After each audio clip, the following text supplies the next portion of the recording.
Hoje vamos falar do poder mais silencioso da sua vida, aquilo que governa toda a sua realidade, o seu pensamento. Você já percebeu que tem dias em que tudo dá certo sem você entender por quê? E outros dias em que parece que nada flui, mesmo quando você se esforça. Existe um motivo, uma força imaterial que age como um imã invisível ao nosso redor. E essa força é o pensamento. Mas atenção, nem todo pensamento é luz. Alguns atraem bênçãos. Outros, de modo surpreendente e perigoso, atraem sofrimento. O que estamos prestes a ver não é autoajuda vaga, é espiritualidade profunda em ação. É entender que pensar não é apenas imaginar, é manifestar, é criar, é abrir portas que ninguém vê, até que seja tarde demais.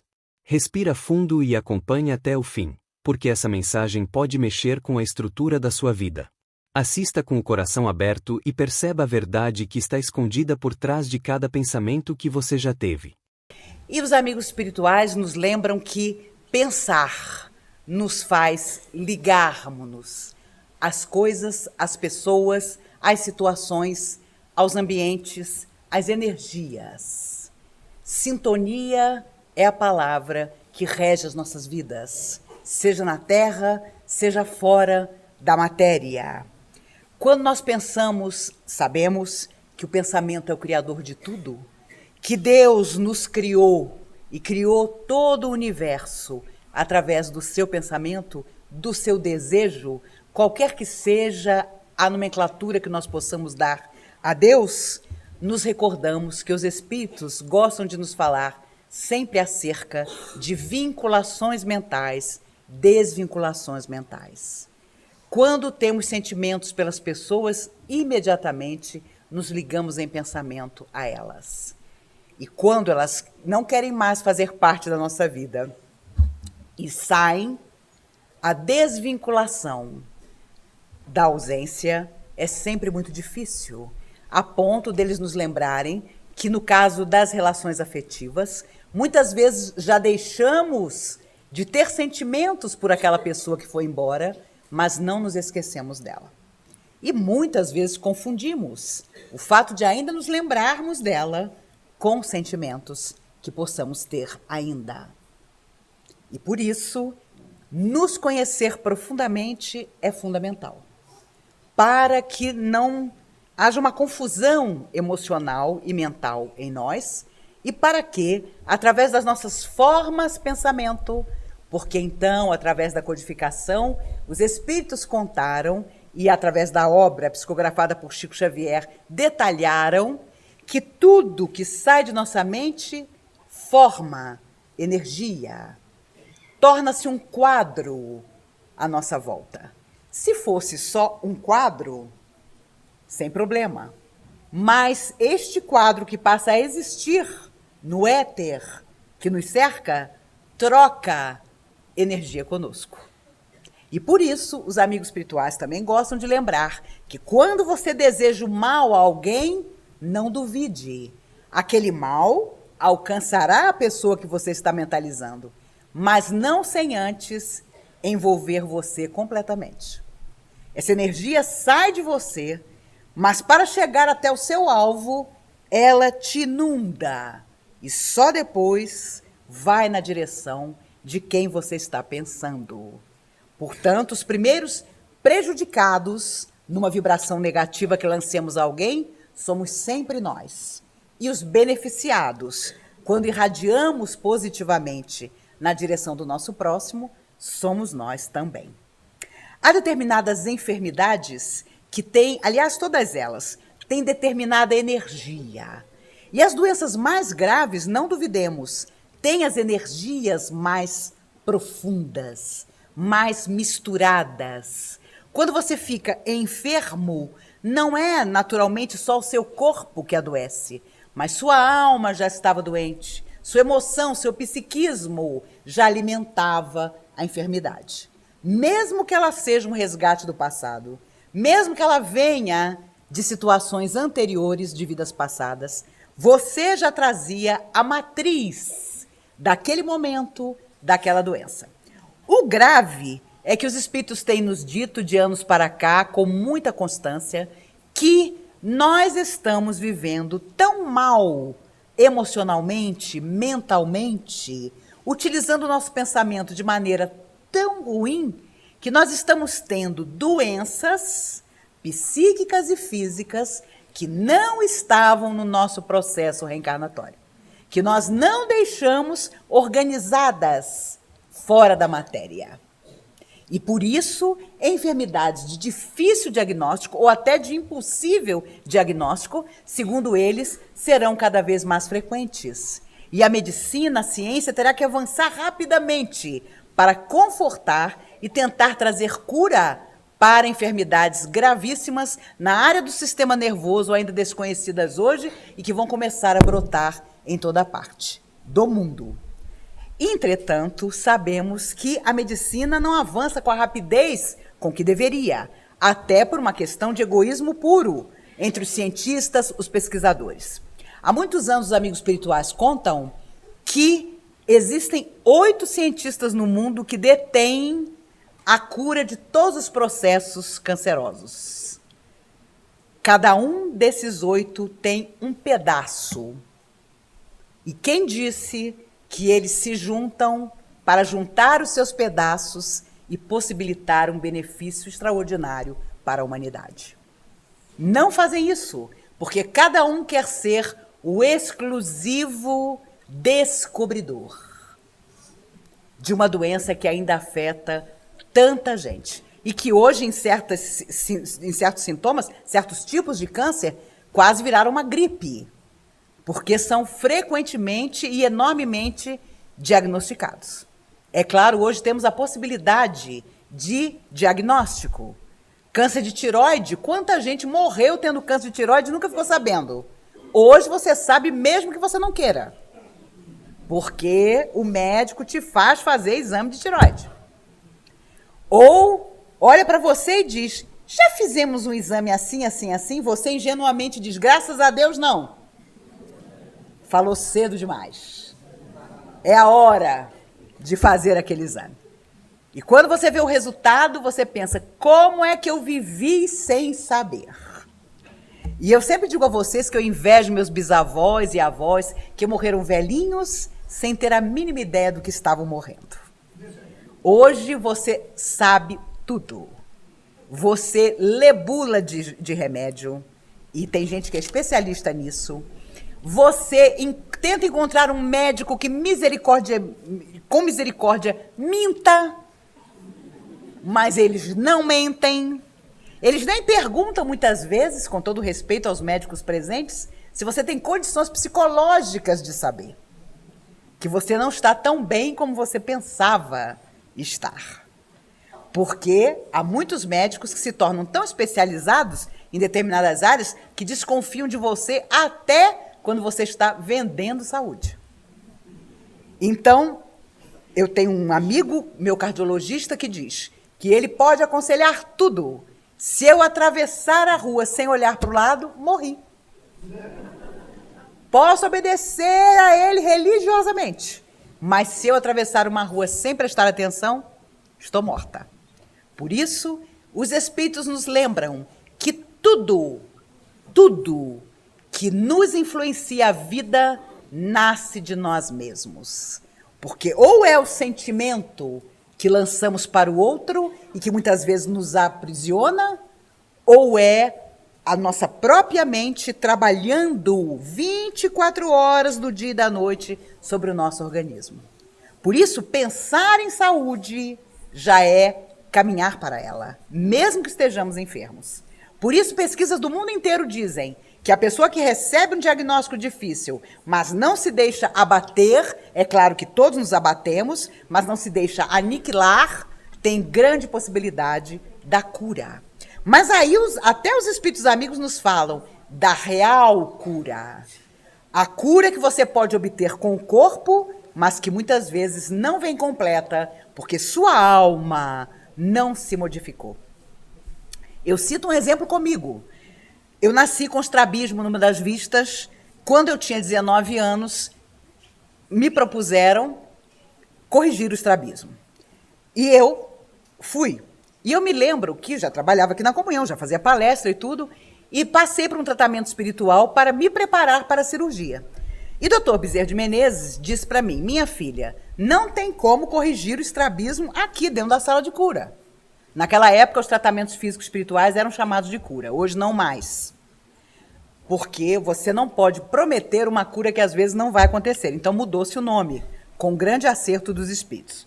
Mas na época ele comentou: vai dar tudo certo, vamos estar acompanhando a sua cirurgia, uma coisa simples, você ainda é muito jovem, mas... E aí tem sempre aquele tan, tan, tan, tan. Aproveite para ver se sua vista espiritual vai estar corrigida ou se permanecerá dupla. E aí ele me contou por que existia aquele estrabismo, tinha uma coisa a ver com vida passada, e que ele esperava que dessa vez, não incorrendo no mesmo erro, eu pudesse ter o meu olhinho reto. E é claro, eu tinha 65% de estrabismo, apenas numa vista, e quando fiz a cirurgia, pedi, claro, aos espíritos que estivessem comigo, e o médico que ia me operar, na semana da cirurgia, foi consertar não sei o que na biblioteca dele, caiu da escada e quebrou os 2 braços. Qualquer pessoa, hoje eu com 57 anos, teria dito: não é para operar. Mas com 19 você não pensa assim. Eu fui ao hospital, atravessei o corredor da oftalmologia, fiquei olhando os médicos que eu nunca tinha visto na vida. E quando cheguei na frente de um deles, que estava sentado, escrevendo, um amigo espiritual me disse: Maíse, ele tem um bom coração. E um bom coração é a primeira característica de um médico que pode ajudar.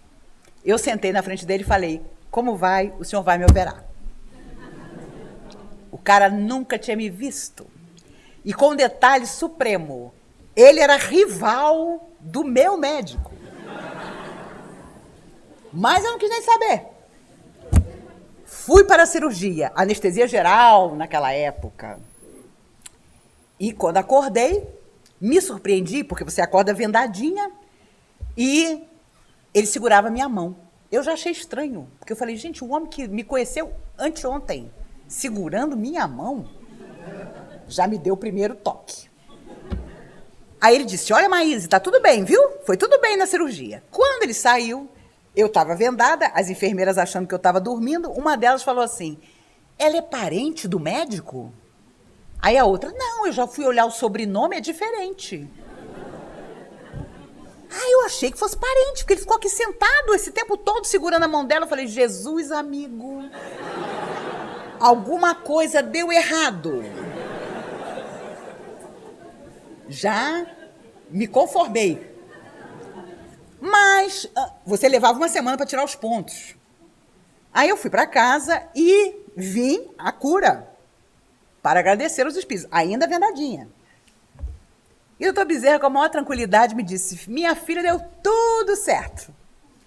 Mas como você tinha pedido, os 65% não puderam ser corrigidos completamente. Ficou 15% ainda. E ficou ótimo. Porque 50% foi corrigido. Os outros 15% não. Porque você mesma determinou isso antes de vir. E aí, no dia que eu fui tirar os pontos, tinha um negócio que eles mediam. E antes dele medir, eu já disse logo: olha, o senhor não se preocupe não, viu, que vai ficar 15% ainda. E o médico disse: você está achando que eu sou incompetente? Eu falei: não, o senhor pode colocar que vai dar 15%. Não deu outra. Aí um espírito amigo disse para mim: pergunte a ele o que ele viu na sua cirurgia. Aí eu já virei e falei: o senhor acredita em Deus? Ele: não. O senhor viu alguma coisa quando estava me operando? Aí ele virou e disse: só quero te perguntar uma coisa. Na sua religião, tem alguma coisa que as pessoas fazem assim? Eu falei: tem. Pois é, quando eu fui pegar o bisturi, você estava dormindo, Eu, que não sou de fazer isso, pensei, meu Deus, eu não acredito em você. Mas tô aqui para operar essa menina. E quando eu olhei, tinha um monte de braço. Assim, ao longo do seu corpo. E aí esse cara começou a chorar. E nós nos tornamos super amigos, até ele morrer. Ele teve um infarto fulminante, ainda jovem, e na porta do hospital, onde ele trabalhava, até ele morrer, toda consulta que eu ia, ele, primeira coisa, trouxe meus livros. E claro, eu levava livros espíritas para ele com muito carinho, foi um amigo. E uma vez brincando, eu disse para ele, o senhor sabe, uma vez os espíritos, assim, discretamente, disseram para mim que eu tinha esse olhinho, assim, para lembrar de nunca fazer o que eu fiz numa outra vida, que foi olhar para homem casado. Vocês vejam que eu sou de uma época de encarnações passadas em que uma mulher não olhava para homem casado. Se ela olhasse, na próxima vida ela ficava estrábica.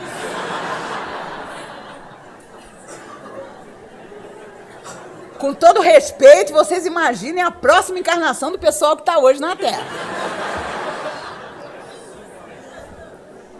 E foi muito engraçado, porque ele era casado e tudo, nossa convivência era de médico e paciente. Ele, nesse dia, me disse, Maíse, será que o homem casado era eu? Ele já acreditava tanto em reencarnação que chegou a pensar sobre isso. Uma pessoa maravilhosa que hoje já está no mundo espiritual e, com certeza, trabalhando na área que ele tanto amava, que era a oftalmologia. Se um dia eu precisar de alguém aqui na plateia que é médico, não se preocupe, não é todo médico que me atende que morre. Doutora Patrícia, minha endocrinologista, está na plateia, né? Me fez perder 50 quilos e está viva e linda e bem. Até hoje. O dia de amanhã, a Deus pertence, né? A pessoa não pode ficar acreditando demais em vida além da morte, porque aí vai, né? Ele não foi o único médico que cuidava de mim que morreu, não. Mas tenho certeza que todos morrem felizes, realizados, porque passam a acreditar. E isso é uma coisa muito bonita, né? Os caminhos mentais da obsessão são justamente os buracos que nós temos na nossa energia, no nosso pensamento, e que atraem pessoas fora da matéria, mas que ainda têm também o pensamento tão cheio de lutas, de dificuldades, e que às vezes nos invejam pelo simples fato de estarmos ainda dentro de um corpo e eles não terem mais esse corpo. E por isso, saber com que sintonizar na vida é fundamental. Porque se você, apesar do tempo difícil que nós vivemos, começar a pensar que não há saída, que não há esperança, que tudo é loucura, você começa a diminuir o seu tônus vital de tal maneira que morrer é o de menos. Viver muito mal é que vai começar a acontecer com você. Porque você vai ficar idêntico a um número imenso de seres na Terra que está mergulhado no corpo sem aprender absolutamente nada e, ao contrário, ainda fazendo coisas extremamente erradas. Não só não está corrigindo vidas anteriores de crueldade, mas ainda sendo cruel. E para nós, que já despertamos para a noção do belo, do verdadeiro, isso não pode acontecer mais. Daqui para frente é só avançar.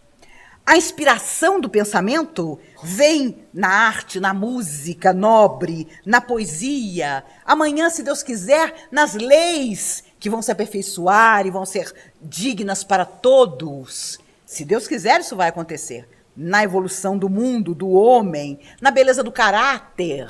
Tudo isso será pensamento. Será a evolução do nosso pensar. E precisamos fazer isso desde hoje. Porque é claro que, fora da matéria, nós seremos atraídos pelos pensamentos semelhantes ao nosso. Então, por isso, os nossos atos de amor na direção do outro nos tornam diferentes, melhores, e principalmente também a nossa maneira de pensar a vida, tem que ser sempre mais evoluída, mais bela. Por isso, André Luiz, que foi médico na Terra, dizia através de Chico Xavier: você prepara um acontecimento pensando em torno dele. Porque às vezes mentalizamos tanto uma coisa, achando que vai ser a nossa felicidade, que essa coisa acaba vindo para nós. E muitas vezes é a nossa desgraça. Também não vale mentalizar: ai, a Mega Sena está acumulada. Porque não duvidem, os primeiros beneficiados de uma Mega Sena somos sempre nós mesmos. E os espíritos sabem disso. Então, já contei a vocês a história do Fusquinha que a comunhão sorteava para construir essas paredes, e os espíritos já diziam: nenhum de vocês vai ganhar nunca, para que não fique parecendo que foi mutreta, né? Que foi acordo entre vocês. Aliás, eram carros zero importados, lindos, que a Receita Federal nos doava. No dia que a Receita não nos doou mais nada e nós conseguimos um Fusquinha, alguém da comunhão ganhou. Foi até um amigo meu, Sérgio, que ganhou o Fusquinha. Já comentei com vocês, uma senhora católica ganhou um carro maravilhoso, zero.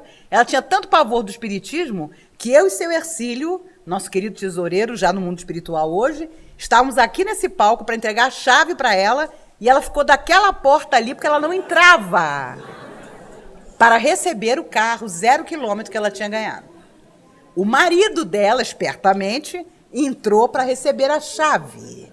E ela dando tchauzinho para a gente ali. Foi um dos inúmeros dias que eu dormi brigada com toda a espiritualidade. Como é que uma mulher que não gostava nem de chegar perto de espírita tinha ganhado um carro 0 quilômetro? Mas naquela época vendeu tanto, a gente ia até para o Conjunto Nacional vender, e as paredes foram se erguendo. Essa é que é a verdade. Por isso Jesus inesquecível nos disse: aonde estiver teu coração, aí estará o teu tesouro. Porque ele sabia que podíamos nos aprisionar junto a alguém que nem nos merece, mas nós achamos que merece, então nós ficamos aprisionados. Aquele sentimento que já criou bolor, aquele homem que não quer mais estar com você, mas ele é aquele cadáver que você põe debaixo do braço e sai carregando, né? Mulher adora isso, adora, né? Na próxima vida, ou a gente vem homem ou a gente se conserta, nós mulheres. Porque a gente adora dizer: você me ama. O cara nem olha mais para você, mas você acha que ele ama, né? Então, não duvidemos. A libertação também é a dos nossos sentimentos. Também há de dizer: meu Deus, mas fulano pode fazer isso comigo? Beltrana pode me tratar desse jeito? Não há karma que justifique certas coisas, não. Nós não estamos mais no espiritismo de 80 anos atrás, que a pessoa chegava tendo apanhado e o orientador dizia no centro espírita: você é uma pessoa feliz. Seu marido é uma cruz que você deve carregar. E ela saía feliz, o que era pior, né? Não, porque nós geralmente detestamos nossas cruzes. E ou você se concilia de verdade com alguém, e mesmo que essa pessoa vá embora da sua vida, você a perdoa e também se perdoa, porque as pessoas se transformam. Às vezes você casa com Brad Pitt, entendeu? E daí o cara deixa de ser Brad Pitt. Ou você namora quem? Eu não vou usar meu ídolo absoluto, Paul Newman, porque esse não tem defeitos, né? E hoje no mundo espiritual, aqueles olhos azuis devem estar brilhando mais ainda. Mas, enfim, você se encanta. E a pessoa se modifica. Tem tudo para dar certo. E às vezes dá errado. Na maioria das vezes, dá errado às vezes. Então, se nós, como pessoa, não nos gostarmos, não nos valorizarmos, não dissermos: aqui parou, aqui eu vou mudar o meu destino de verdade, eu vou ser forte, eu vou superar minhas lutas, eu vou mudar minha vida. Hoje, enquanto eu estou no corpo, enquanto eu estou com as pessoas em volta de mim, com quem eu tenho que me conciliar, não dá para postergar, não dá para deixar para a próxima encarnação, não. Porque nós já fizemos isso N vezes. 1000 anos, pelo menos, para cá, até hoje, nós estamos adiando. Não dá, porque o terceiro milênio está aí, a humanidade estertora, mas desse estertor vai sair uma humanidade nova. Eu não sei ainda a que preço, mas vai sair. E por isso o mal está lutando de todas as maneiras para não entregar o caminho ao bem, do qual todos nós somos herdeiros. E com certeza isso virá para nós. Magnetismo, quem de nós não sabe o que é? Às vezes a pessoa, meu Deus do céu, é uma mistura, sei lá de quê.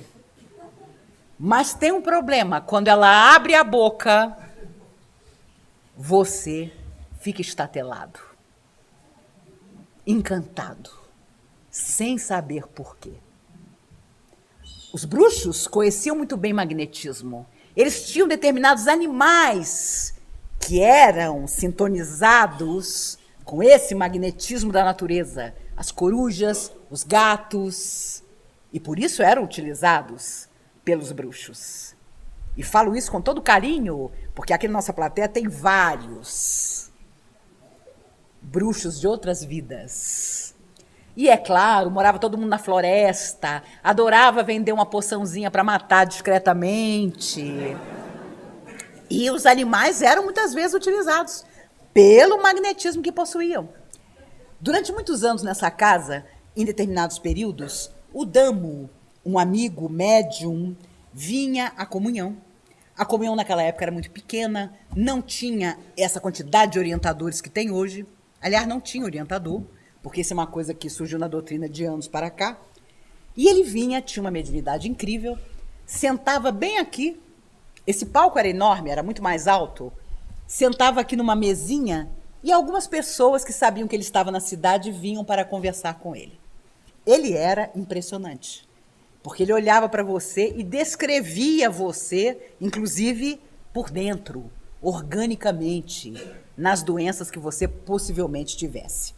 O Damo, certa feita, nos contou que, claro, ele atraía muita inimizade de pessoas que se sentiam contrariadas pelas coisas que ele revelava. E, certa feita, ele entrou no quarto dele, em casa, e deu de cara com um pistoleiro, que estava ali dentro do quarto para matá-lo. E o pistoleiro, para pular a janela de volta, ia atirar nele e se colocou de costas para a janela aberta, para atirar no Damo, conseguir pular rapidamente e fugir. O Damo, mantendo sua calma, sua tranquilidade, ele era um médium magnetizador impressionante, começou a conversar com o pistoleiro, tentando demovê-lo, claro, da atitude. E o pistoleiro disse, não, eu já recebi inclusive o dinheiro, pode começar a rezar, porque eu vim aqui para acabar com você e vou fazer isso. E o Damo, tranquilo, olhava para trás do pistoleiro, para a janela. E o pistoleiro, ali, reza, faz sua última oração, eu sei que você é espírita, estou aqui para te matar, mas pode rezar. Nisso, Damo diz a ele, ô meu filho, você não vai me matar não. E sabe por quê? Porque uma amiga minha saiu do mato e está bem atrás de você na janela, em pé, pronta para me defender. O pistoleiro só teve o tempo de escutar o guizo da cascavel. Ele tinha chamado do mato uma cascavel enorme e ela ficou em pé na janela, esperando. O pistoleiro se ajoelhou, pedindo que ele não fizesse a cobra se lançar contra ele. E claro, o Damo mandou a cobra embora, e a cobra foi embora, obedecendo o magnetismo, o mesmo com o qual ela tinha sido chamada. Robson Pinheiro, autor de tantas obras, esteve aqui em 2006 conosco e deu um seminário que durou um dia todo e que encantou a todos os trabalhadores da comunhão na época. Ele comentou que lá onde mora apareceu um rapaz extremamente obsediado e havia, dominando o rapaz, um espírito magnetizador que disse, usando o próprio rapaz para conversar, você não vai libertá-lo, porque a minha ligação com ele começou no magnetismo do mal que nós dois utilizamos juntos há muito tempo atrás. Por isso eu tenho tanta facilidade em dominá-lo. Estou fora do corpo, ele está dentro, mas existe a sintonia entre nós. E o Robson Pinheiro, naquele entusiasmo que todo espírita tem, e que nos torna às vezes até meio loucos, disse: meu amigo, é claro que você vai sair daqui, você vai se renovar, você não tem poder nenhum sobre esse rapaz, tudo uma bobagem, liberte o rapaz, você está incorporado nele, que bobagem, vamos conversar. O espírito disse: eu não vou conversar com ninguém. E lançou o corpo do rapaz na parede. E aprisionou o rapaz na parede do salão do centro por 4 horas. Nem os bombeiros conseguiram despregar o rapaz da parede. Porque o magnetismo da entidade já tinha um tal poder sobre o corpo do garoto, pelo tempo de relação entre os dois, que foi uma luta para finalmente doutrinar a entidade e fazer com que ela libertasse o rapaz. O magnetismo era tamanho que você cortava com a faca. E o rapaz ficou pregado na parede por 4 horas. Então, Robson contou essa história para nos dizer que nós devemos respeitar todas as forças que existem, embora o único poder realmente venha de Deus. Mas há um poder que às vezes a sombra tem sobre nós. É a sombra que nós temos dentro de nós. Há um poder que a tristeza tem sobre nós. É quando nós alimentamos a tristeza. E daí ela parte para a depressão e depois até para uma tentativa de fugir da vida através do suicídio. Eu perdi a conta ao longo dos anos de pessoas jovens, lindas, inteligentes, bem-sucedidas, que com a cara mais cândida do mundo me diziam: Maísa, eu vim conversar um momentinho com você porque eu já planejei o meu suicídio. Impressionante. E com a maior tranquilidade. Porque a pessoa simplesmente se recusava a mudar sua vida e achava que fugir da vida era realmente a solução. Por isso, quando nós sentimos do outro o impacto da energia dele sobre nós, e às vezes essa energia não é boa na nossa direção, não quer o nosso bem, e nós sentimos até tonteira, aí você já pensa que está com labirinto. Meu Deus, hoje não tomei meu remédio de pressão. Nós partimos para essas explicações, mas muitas vezes a irradiação do outro é tamanha que nos atinge. Nos atinge quando nos pega numa hora de invigilância. Uma vez, seu Nelson, um trabalhador maravilhoso dessa casa, já falecido também, já desencarnado, durante muitos anos esteve aqui conosco no sábado à noite, e era daqueles médiuns magnetizadores como hoje já não existem mais. Para vocês terem uma ideia, a fila de passe éramos nós, os meninos de sábado, só que em muito menor quantidade. Quando a porta abria, as pessoas contavam as cadeiras para ver onde é que seu Nelson estava. Era aquela pessoa que você entrava louco e saía são. Pessoas eram trazidas de hospitais em camisas de força pela família. E o grupo que seu Nelson coordenava lá no andar de cima, em 2 meses resolvia a questão. A pessoa ficava curada de verdade. Mas ele comentava que às vezes, quando as entidades se apresentavam, elas traziam nas mãos energias, objetos, pedras magnetizadas no mundo espiritual para prejudicar aquela pessoa. E seu Nelson era um homem que bastava abrir aquele sorriso e qualquer espírito sofredor entregava tudo.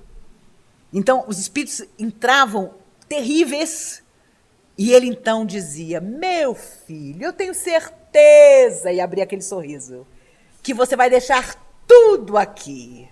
E a entidade agarrada, com todas aquelas coisas que os nossos irmãos da Umbanda chamam de trabalhos, mas que são simbologias magnéticas que estavam criando obstáculos terríveis àquela pessoa já num processo de loucura avançada.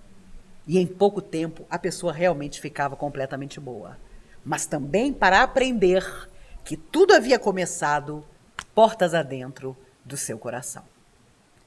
Por isso é extraordinário pensar que tudo que nos acontece é causado por nós. Ou veio de outra vida, ou geralmente nessa mesmo. Nós estamos criando o nosso céu ou nosso inferno, que nada mais são do que simbologias das emoções, do que temos muito profundo dentro das nossas almas. Os espíritos lembram que na Segunda Grande Guerra, espíritos terríveis que desde a Idade Média tinham feito um pacto de sangue para só reencarnar na Terra para trazer a destruição e a morte, estavam novamente se encontrando na Alemanha e surge Hitler como o líder, embora estivesse cercado de pessoas igualmente perversas, companheiros seus de outras vidas. Eles tinham pactos secretos, que era muito mais do que serem bruxos. Eram pessoas terríveis que sabiam lidar com o magnetismo de uma forma impressionante. Os biógrafos de Hitler contam que depois das suas manifestações públicas, ele caía desmaiado e ficava desacordado durante horas, porque era completamente dominado pelas entidades perversas que o tinham como um simples peão, embora ele fosse parte desse plano. E o mais triste é que de 20 anos para cá, os espíritos dizem que muitos desses espíritos, não aceitando evoluir, avançar, esquecer, voltaram à Terra. E eu me lembro que isso tem mais de 30 anos, os espíritos diziam que estavam se concentrando no Oriente Médio. Os mesmos espíritos que só voltam para provocar o caos. Por isso a Terra é um planeta de provas e expiações, porque encontramos as maiores gradações, as mais diferentes gradações de almas. Às vezes eu resolvo assistir televisão demais e começo a ver certas coisas e penso, oh meu Deus, mas não é possível. Eu não posso estar aqui reencarnada junto com essa turma. Eu já estou um pouquinho diferente. Mas cá entre nós, se eu estou no mesmo planeta, foi só uma questão de opção diversa. Mas o processo ainda é praticamente o mesmo. Só que, obviamente, nós continuamos fazendo escolhas e as nossas escolhas nos magnetizam e são um verdadeiro farol de luz ou de sombra que chamam para junto de nós aqueles que querem mudar a vida para a luz ou aqueles que querem enterrar no abismo todas as esperanças. O que nos torna diferentes um dos outros, com certeza, nada mais é do que isso, do que considerar a oportunidade perdida como lição e a oportunidade que se mostra como uma chance de começar de novo. E agora, escuta com cuidado, porque aqui está a verdade que poucos ousam dizer. Seus pensamentos são sementes e o solo da sua alma é fértil. O que você planta aí, cedo ou tarde, vai germinar. Isso não é superstição, isso é lei espiritual. Pensar positivo não é repetir palavras bonitas. É sintonizar seu coração com a verdade maior de que você é espírito, e que suas escolhas interiores se refletem na sua vida exterior. Mas nem pense que o pensamento negativo é apenas um erro de percurso. Ele tem peso, ele cria caminhos que podem te afastar da sua missão, da sua paz e da sua felicidade. Então a pergunta que fica é esta: o que você quer construir? O que você quer atrair? O que você deseja tão profundamente que consegue sentir no mais íntimo do seu ser? Se você deseja mudança de verdade, ela começa aqui, com você, agora, mudando sua maneira de pensar, ressignificando seus medos, liberando culpa e abrindo espaço para o amor, a fé e a verdade. Permita que sua mente seja o aliado da sua alma, não o cárcere dela. Se essa mensagem tocou o seu coração, compartilhe com alguém que precisa ouvir isso hoje. Deixe nos comentários o que mudou em você. E se inscreva para continuar se aprofundando nessa jornada de consciência, luz e transformação.